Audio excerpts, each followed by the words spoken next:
Mr. Dejoy, do you have any protesters at your house last night? Not last night. President Biden called for you to resign, Mr. Dejoy? No, the president has not called for me to resign. Any member of your board called for you to resign? No, sir. None of the Republicans on the board haven't called, any of the Democrats called for it?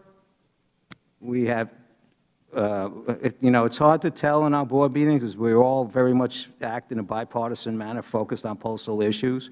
But there are two gentlemen that, the chair identified that he's a registered Democrat, and I think there's another gentleman on the board. Mr. Bloom's a Democrat, right? He Yeah, supports he's a you. Democrat. Yep.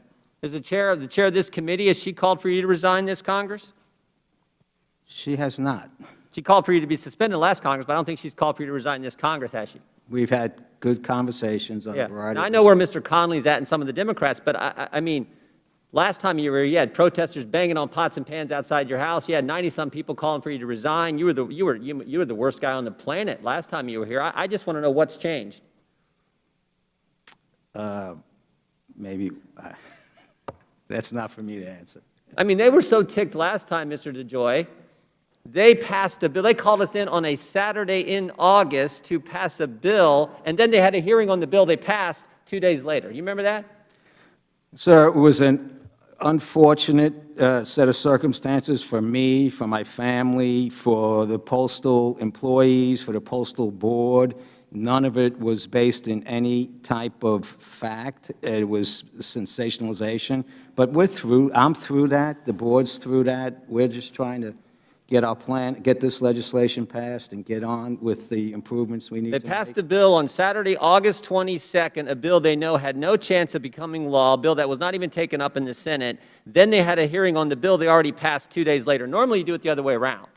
Normally, you actually have a committee get together, look at the legislation, debate it, discuss it, have witnesses, get expert testimony, all that stuff, and then you maybe pass it out of committee and go to the floor and do it. They called us in special to pass a bill on a Saturday, and then had a hearing on Monday, and all that weekend they had protesters at your house disrupting your family and, frankly, your neighbors as well.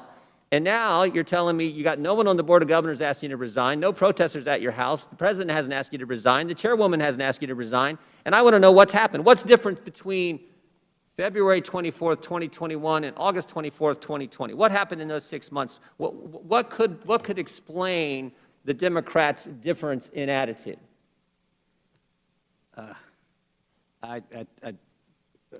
Mr. George, Congressman, I don't want to participate in. What do you mean you don't want to participate? I'm asking you a question, a Maybe, simple question. I believe Can you everybody. hazard a guess as what might have happened between August 24th, 2020, I am when they hoping- passed a bill and then had a hearing on it? What may have happened between August 24th, 2020 and February 24th, 2021? What could have happened in the interim there that would change the attitude of Democrats?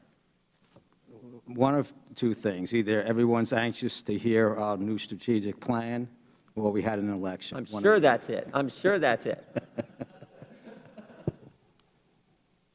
Still waiting for an answer. I did this to you when you were here last time, Mr. Dejoy. I asked you, to comment on something. You wouldn't do it then either. What happened between August and February? What important event happened? We had an election. We had an election. It was all a charade. You not take my word for it. The Wall Street Journal called it a giant conspiracy theory. Called us back in. It was all part of the predicate for laying the groundwork for the mail-in balloting and all the chaos and confusion the Democrats wanted, and the laws that I think they passed in so many states, frankly, in an unconstitutional fashion. It was all about politics. It was all about the election. Agree with that, Mr. Dejoy?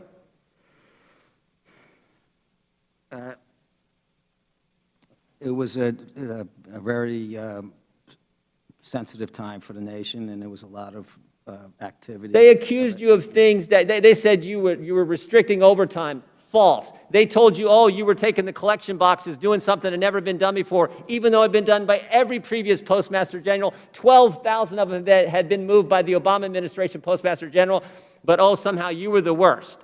Again, all under the guise of creating this crazy chaos that they wanted around the election relative to mail-in balloting, and you were the guy they used to launch it all, to start it all in the summer. when everyone was calling, saying all kinds of, you were like I said, they had you as the worst guy on the planet back then, and now everything, oh, it seems to be so much better now.